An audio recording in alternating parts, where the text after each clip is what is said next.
Hey everyone, Brandon from Brandon's Baseball Cards here. I just wanted to share with you all a few recent pickups to the unopened Rack Pack collection. A few days ago I purchased an 81 Topps with 81 Topps Rack Pack with a Kirk Gibson rookie card showing on top. That's actually my second Kirk Gibson rookie card Rack Pack from 81 Topps. I like the design of 81. I think it's kind of cheesy with the hat. You know, the hat logo design, if you will, whatever you want to call it. It's kind of cheesy, but it's really it's grown on me as a design. So I'm really excited about that. And I actually have another Rack Pack that I picked up the other day off of Facebook that's on its way to Baseball Card Exchange. I picked up an 83 Topps rack with a Rickey Henderson card on top, Rickey Henderson base card on top. It's one of my favorite Rickey Henderson cards. He's in mid-swing, or he's finishing his swing and looking at the ball. It's a beautiful image. One of the prettiest Hall of Famer cards in the set, in my opinion.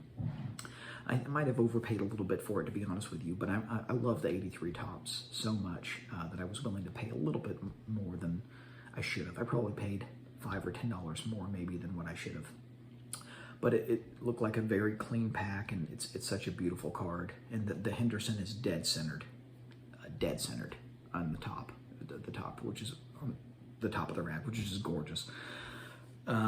It's nice. It's always nice when you have a rookie card showing or something like that. But if the card is off center, you know, then it kind of takes away from it a little bit. You know, the 81 Topps, for example, the Kirk Gibson, that card is notoriously off center, and the 81 that I bought the other day is no exception. It is off center, but that's all right. They can't all be grand slams. It's still a very nice pickup. And then tonight I actually just picked up something a little bit ago, and this got me jazzed. I was really I was in shock when I saw it listed. And it may not sound like that big of a deal, but for unopened collectors, if there's unopened collectors that watch this, I know there's some that are, you'll understand why this is a pretty big score. I was looking for 1983 Topps racks, like I tend to do sometimes, and a guy had just listed a 1983 Fleer rack with a Wade Boggs on top, but the packaging looked kind of roached, so I kind of stayed away from that. But the same dealer had a 1983 Donruss rack pack with a Willie Stargell on top, which is a nice Hall of Famer showing. Nice Hall of Famer showing on top. 83 Donruss cello racks, right? The racks that you've seen in my collection for the most part, right? The ones that it's like 3 cello packs, right? 83 Donruss cello rack packs are very scarce, and they hardly ever turn up on eBay. I've seen, I think this year, just randomly browsing, I think I've seen 3 or 4. That's been it.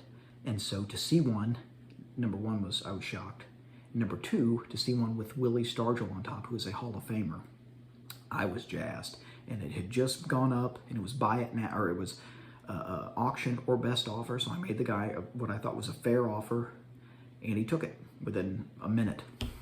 So I now have an 83 Donruss cello rack pack on its way to Baseball Card Exchange as well. So 3 new rack packs to the collection.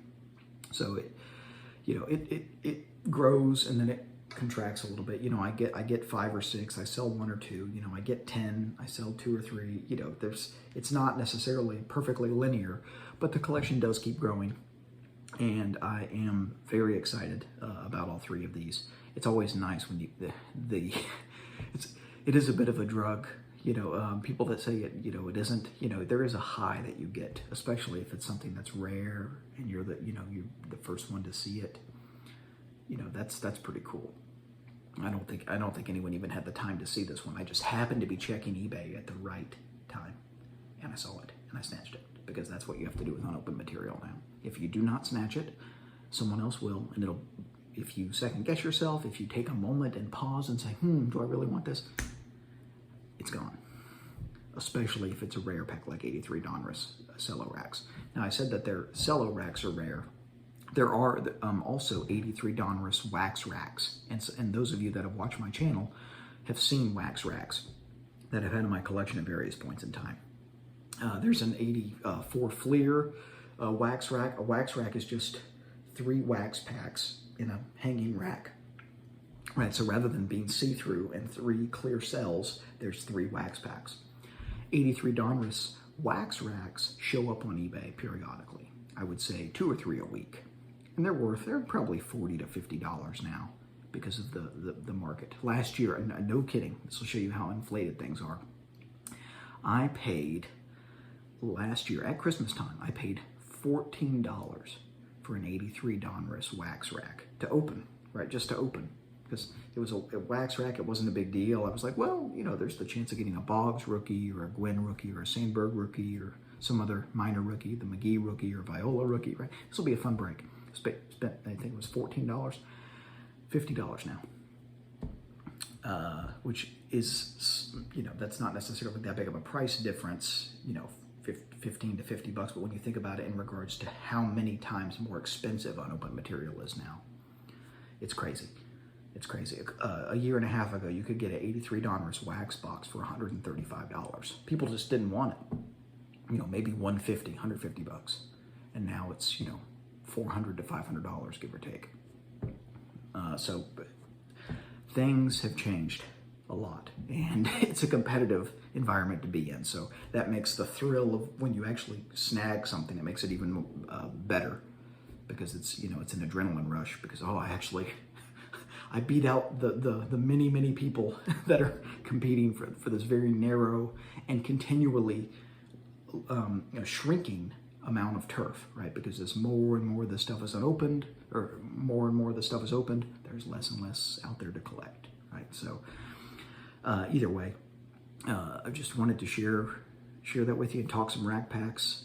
I actually sent Kurt Christensen a Facebook message when I picked up the 83 Donruss rack because I had to share it with somebody who cared.